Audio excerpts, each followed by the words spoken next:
inspiring holding events at the Tanks Unplugged was a venue that a show that I was running, and Chris was nurturing various artists that were then playing at the Tanks Unplugged.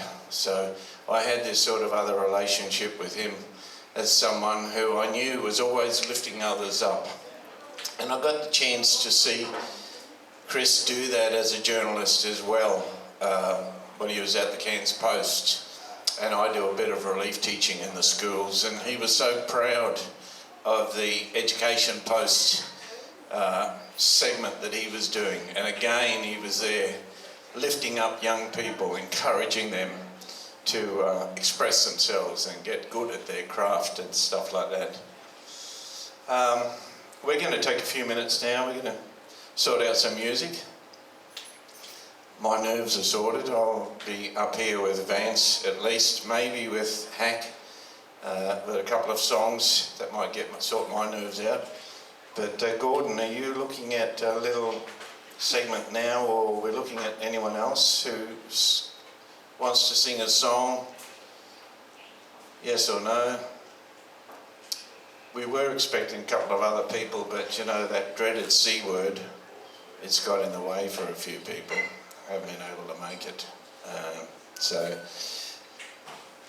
Paulie, that was great words from you, and it reminded me of that growing network that, you know, over a decade now, that we've all sort of been linked in, and probably even forgotten about who the players all were that sort of helped to bring these things together.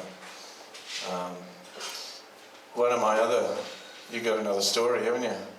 One of my other great stories, unforgettable stories with Chris, I've got a few actually, because I spent months with him in that really difficult part of his journey, where he knew he was going out of his mind and he had no control of his life, and that was very sad.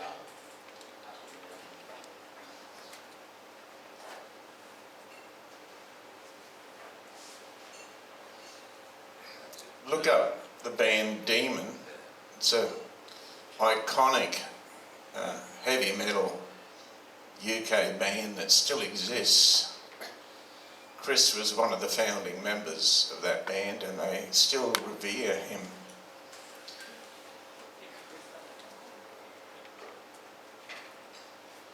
As he was getting more and more crotchety in his walk, I can remember Chris, and I'd have a joke with him. Chris, you're still acting like you're a rock star. You know, well, I am, you know.